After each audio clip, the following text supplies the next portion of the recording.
Gaza में Israel के military actions के चलते टर्की और इजरायल के रिलेशंस काफी खराब हो चुके हैं। बात यहाँ तक पहुँच चुकी है कि मई 2024 ऑनवर्ड्स टर्की ने इजरायल के साथ ट्रेड को कंप्लीटली बैन कर दिया है। देखिए, ये तो एक्सपेक्टेड था कि गाजा वॉर के कारण इजरायल और टर्की के बीच टेंशंस बढ़ेंगी, क्योंकि हम टर्की के एस्पिरेशंस तो जानते ही हैं। उसे इस्लामिक वर्ल्ड का लीडर बनना है, मुस्लिम वर्ल्ड में अपना इन्फ्लुएंस बढ़ाना है। तो पैलेस्टीन इशू को लेकर ये तो ऑब्वियस था कि टर्की गाजा में इजरायल के क्रैकडाउन को क्रिटिसाइज करेगा और दोनों देशों के बायलैटरल रिलेशंस डिटेरियोरेट होंगे। ये टोटली एक्सपेक्टेड था। लेकिन टेंशंस इतनी बढ़ जाएंगी कि दोनों देशों के बीच ट्रेड कंप्लीटली शट डाउन हो जाएगा, ये अनएक्सपेक्टेड था। बहुत से अन्य देशों ने भी गाजा में इजरायल के मिलिट्री क्रैकडाउन को क्रिटिसाइज किया है, लेकिन टर्की ने तो एक स्टेप आगे जाके ट्रेड को ही सस्पेंड कर दिया है। ये काफी स्ट्रिंजेंट एक्शन है। इसका कारण है टर्की के प्रेसिडेंट अर्दोआन के ऊपर जबरदस्त डोमेस्टिक प्रेशर। वॉर के मीडिया कवरेज से टर्की की जनता में इजरायल के प्रति नेगेटिव सेंटीमेंट बढ़ता जा रहा है। ऑपोजिशन पार्टीज पॉलिटिकल माइलेज के लिए रूलिंग गवर्नमेंट पे प्रेशर बना रही हैं कि इजरायल के अगेंस्ट हार्ड स्टांस लीजिए। देश में बढ़ते प्रो पैलेस्टीन सेंटीमेंट के कारण अर्दोआन पर हाई प्रेशर बिल्डअप हो रहा है। लोग चाहते हैं कि सरकार इजरायल के साथ टाइज कट ऑफ कर ले, इजरायल के अगेंस्ट डिसाइसिव एक्शंस ले। इसलिए हमें अर्दोआन के स्टेटमेंट्स देखने को मिलते हैं जिनमें वो इजरायली पीएम बेंजामिन नेतन्याहू को क्रिटिसाइज कर रहे हैं, इजरायल को इंटरनेशनल लॉ वायलेट करने के लिए एक्यूज कर रहे हैं और गाजा में ह्यूमन राइट्स वायलेशन के लिए रिस्पॉन्सिबल बता रहे हैं। ऑब्वियसली ऐसे स्टेटमेंट्स ने टर्की और इजरायल की बायलैटरल रिलेशनशिप को काफी स्ट्रेन्ड कर दिया है और अब तो बात ट्रेड एम्बार्गो तक पहुंच गई है। लेकिन ऐसा नहीं है कि टर्की ने अभी अचानक से इजरायल के ऊपर इकोनॉमिक प्रेशर एक्सर्ट करना शुरू किया है। टर्की तो पहले से ही पैलेस्टीन इशू को लेकर इजरायल को फ्रीक्वेंटली क्रिटिसाइज करता रहा है। फिर टर्की का हमास के लिए सपोर्ट जग जाहिर है, जबकि इजरायल और बहुत से वेस्टर्न देश हमास को एक टेररिस्ट ऑर्गेनाइजेशन मानते हैं। इन डिफरेंसेस के कारण दोनों देशों के डिप्लोमेटिक रिलेशंस काफी स्ट्रेन्ड हैं और टेंशन का असर हमें इकोनॉमिक टाइज पर भी देखने को मिलता है। पहले टर्की ने इजरायली प्रोडक्ट्स के ऊपर एक्सपोर्ट रिस्ट्रिक्शंस लगाए थे। टर्किश स्टैटिस्टिकल इंस्टीट्यूट का ये डेटा देखिए, इससे आपको आइडिया लग जाएगा। 2023 में टर्की और इजरायल के बीच $7 बिलियन वर्थ का ट्रेड हुआ था और यहाँ मई 2024 में ट्रेड बैन से जस्ट पहले तक के आंकड़े देखिए। ट्रेड 7 बिलियन से घट के मात्र $2.1 बिलियन रह गया, ऑलमोस्ट $5 बिलियन का मैसिव रिडक्शन। और अब मई 2024 ऑनवर्ड्स तो टर्की ने ट्रेड को कंप्लीटली बैन कर दिया है, तब तक के लिए जब तक इजरायल गाजा पर अटैक्स बंद करके वहां ह्यूमैनिटेरियन एड प्रोवाइड नहीं करता। और हम जानते हैं कि जब तक नेतन्याहू पावर में हैं, तब तक तो इसके आसार नजर नहीं आ रहे हैं। तो ये टेंशन अभी लंबी खिंचने वाली हैं। वॉर से पहले दोनों देश एनर्जी और ट्रेड कोऑपरेशन बढ़ाने की बात कर रहे थे, लेकिन 7 अक्टूबर 2023 को सब कुछ बदल जाता है। हमास इजरायल के ऊपर गाजा स्ट्रिप से एक मैसिव अटैक कर देता है। इसके जवाब में इजरायल गाजा को इन्वेड कर देता है। नेतन्याहू हमास को जड़ से मिटाने का प्रण ले लेते हैं और वेस्ट एशिया में एक खतरनाक युद्ध शुरू हो जाता है जो अभी भी जारी है। अब तक इस ब्रूटल वॉर में 40,000 से ज्यादा लोगों की जान जा चुकी है, जिसमें अराउंड 97% पैलेस्टीनियंस हैं। टर्की ने इसको लेकर इजरायल को सीवियरली क्रिटिसाइज किया है। इन सब से जियोपॉलिटिकल टेंशंस बहुत ज्यादा बढ़ चुकी हैं। इजरायल और टर्की के रिलेशंस डिटेरियोरेट हो गए हैं और वॉर से पहले की इकोनॉमिक कोऑपरेशन की बातें बैक सीट पर चली गई हैं। ट्रेड कट ऑफ होने से दोनों देशों को इकोनॉमिक कॉस्ट्स बियर करनी पड़ेंगी। पहले टर्की की बात कर लेते हैं। देखिए, इजरायल और टर्की के ट्रेड में टर्की ट्रेड सरप्लस एंजॉय करता था, मतलब टर्की इजरायल को ज्यादा एक्सपोर्ट करता था और इजरायल से कम इंपोर्ट करता था।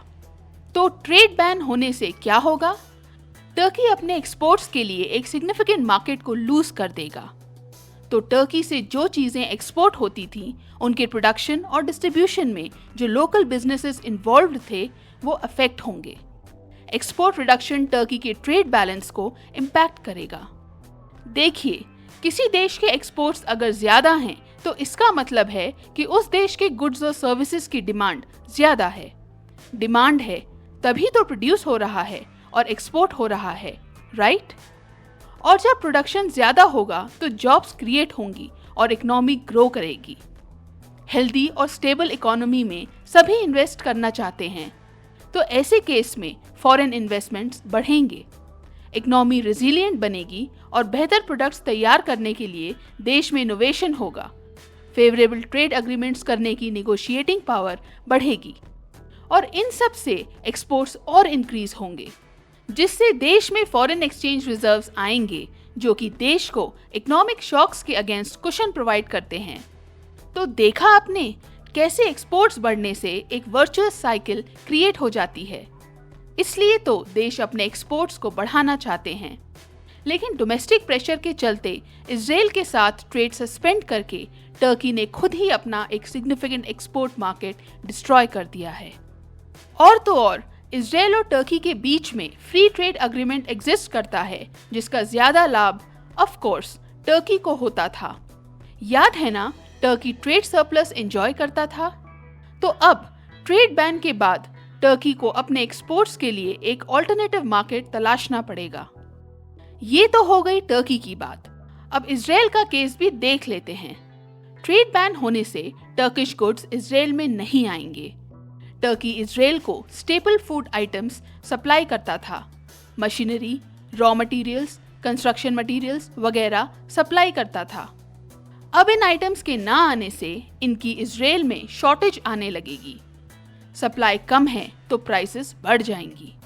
चलिए, डायरेक्टली ना सही, अगर टर्किश गुड्स किसी थर्ड कंट्री से घूम के इजराइल में आते हैं तो भी इस रीरूटिंग में प्राइसेस बढ़ेंगी।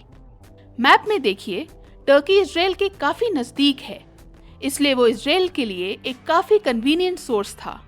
टर्की के मर्सिन पोर्ट से टेल अवीव का डिस्टेंस केवल 600 किलोमीटर के अराउंड है, तो यहाँ से काफी कन्वीनियंटली ट्रेड होता था। लेकिन अब ट्रेड सस्पेंशन से सप्लाई चेन्स डिस्टर्ब हो जाएंगी। इजराइल को अल्टरनेटिव सोर्सेस तलाशने पड़ेंगे। मतलब शॉर्ट टर्म में इजराइल को आइटम्स की शॉर्टेजेस, हायर प्राइसेस और सप्लाई चेन चैलेंजेस झेलने पड़ेंगे। डेफिनेटली लॉन्ग टर्म में इजराइल डोमेस्टिक मैन्युफैक्चरिंग को बूस्ट करके और इंपोर्ट सोर्सेज को डाइवर्सिफाई करके इन चैलेंजेस को मैनेज कर सकता है, लेकिन इन सब में टाइम लगता है। ये सब ओवरनाइट नहीं हो जाएगा। बात तो अभी की हो रही है। इजराइल अभी वॉर के बीच में है ना। इस समय वो बिल्कुल नहीं चाहेगा कि इकोनॉमी पर कोई एडिशनल प्रेशर पड़े। मार्केट रेस्ट्रिक्शन से जो शॉर्टेजेस अभी क्रिएट होंगी और जो प्राइसेस बढ़ेंगी, उससे अभी इजरायली सिटीजन्स की कॉस्ट ऑफ लिविंग बढ़ेगी, जिससे इजरायली गवर्नमेंट के ऊपर प्रेशर आएगा। नेतन्याहू के लिए ये मैनेज करना काफी चैलेंजिंग हो जाएगा। एक तरफ नेशनल ऑनर बचाना है तो दूसरी तरफ पब्लिक इंटरेस्ट भी देखना है। और वर्स्ट केस में यदि टर्की का एग्जाम्पल फॉलो करके अन्य देश भी इजराइल का इकोनॉमिक बॉयकॉट करने लगे, तब तो मुश्किलें और ज्यादा बढ़ जाएंगी। अभी ही इजराइल को न केवल अपने इंपोर्ट्स के लिए ऑल्टरनेटिव सोर्सेज ढूंढने पड़ रहे हैं, बल्कि अपने एक्सपोर्ट्स के लिए भी ऑल्टरनेटिव डेस्टिनेशंस ढूंढनी हैं। इजराइल टर्की को लगभग $1.5 बिलियन वर्थ के एक्सपोर्ट्स करता था, तो ट्रेड बैन के बाद इसके लिए भी तो ऑल्टरनेटिव देश ढूंढने पड़ेंगे जो ये सामान ले लें। मतलब टर्की से जो सामान आना बंद हो गया, उस गैप को फिलअप करने के लिए इजराइल को ग्रीस और इटली जैसे देशों का सपोर्ट लेना पड़ेगा, और साथ ही इजराइल से जो सामान अब टर्की नहीं जा पाएगा, उसके लिए भी तो ऑल्टरनेटिव डेस्टिनेशंस ढूंढनी पड़ेंगी। ऐसे ही ऑल्टरनेटिव्स टर्की को भी तलाशने पड़ेंगे। इससे सबक लेके इजराइल डेफिनेटली ऐसे देशों को आइडेंटिफाई करेगा जिनके साथ फ्लूइड सिचुएशन होने पर सडनली सप्लाई चेन्स डिस्टर्ब हो सकती हैं। वोलेटिलिटी होने पर कमर्शियल टाइज सडनली खराब हो सकती हैं। ऐसे देशों पर अपनी रिलायंस को कम करेगा और अपने ट्रेड एनवायरनमेंट को रेजिलिएंट बनाएगा, क्योंकि अभी इजराइल चाहते हुए भी टर्की की हॉस्टाइल पॉलिसीज के अगेंस्ट रिटेलिएट नहीं कर सकता। इजराइल अगर टर्की के इकोनॉमिक बॉयकॉट को वर्ल्ड ट्रेड ऑर्गेनाइजेशन में चैलेंज करे तो भी कुछ नहीं होने वाला, क्योंकि WTO rules war time actions के लिए लगाए इंपोर्ट बैन्स को परमिट करते हैं। नॉर्मल टाइम में टर्की ऐसा करता तो WTO के रूल्स का वायलेशन होता। उस केस में टर्की के ऊपर सैंक्शंस भी लग जाते। अन्य देश टर्की से इंपोर्ट करना बंद कर देते। इकोनॉमिक प्रेशर बिल्डअप होता और टर्की को इवेंचुअली इंपोर्ट बैन लिफ्ट करना पड़ता। क्योंकि WTO का तो मेन गोल ही है मेंबर्स के बीच फ्री और फेयर ट्रेड को प्रमोट करना। दोनों टर्की और इजराइल WTO के मेंबर्स हैं, तो पीस टाइम में टर्की के हॉस्टाइल एक्शंस के रेपरकशंस होते। लेकिन अभी सिचुएशन अलग है। अभी टर्की ने इजराइल के वॉर टाइम एक्शंस के लिए ट्रेड बैन लगाया है और WTO के रूल्स ये एक्सेप्शन प्रोवाइड करते हैं कि अगर वॉर या कोई इमरजेंसी सिचुएशन हो तो देश अपने सिक्योरिटी इंटरेस्ट्स को प्रोटेक्ट करने के लिए नेसेसरी स्टेप्स ले सकते हैं। अभी इजराइल के ऊपर भी प्रेशर है कि रिटेलिएट करो, टर्की के ऊपर कुछ इकोनॉमिक प्रेशर बिल्डअप करो, जैसे फ्री ट्रेड एग्रीमेंट को एब्रोगेट कर दो। लेकिन उसके लिए ऐसा करना आसान नहीं है, क्योंकि टर्की वॉर में नहीं है ना, और इसलिए यदि इजराइल रिटेलिएट करेगा तो इसे WTO के रूल्स का वायलेशन माना जाएगा। तो इजराइल इस समय टर्की के अगेंस्ट ज्यादा कुछ नहीं कर सकता है।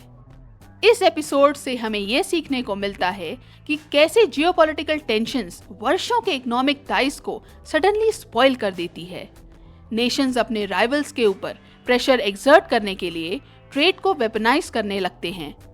अपने स्ट्रेटेजिक ऑब्जेक्टिव्स को मीट करने के लिए trade restrictions, sanctions, tariff hikes, supply chain manipulation और करेंसी मैनिपुलेशन जैसी टैक्टिक्स इस्तेमाल की जाती हैं, जिससे हमें रीजनल ट्रेड पैटर्न्स में रीअलाइनमेंट देखने को मिलता है।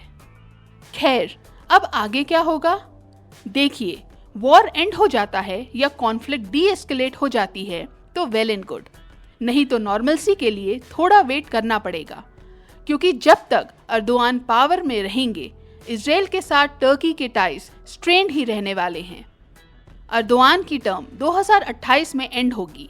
इसके बाद अगर टर्की में कोई ऐसा लीडर आता है जिसके मन में इजराइल के प्रति बहुत ज्यादा हेट्रेड ना हो, उस केस में चीजों के बदलने की पॉसिबिलिटी है। हो सकता है तब इजराइल और टर्की के ट्रेड रिलेशंस रीस्टोर हो जाएं।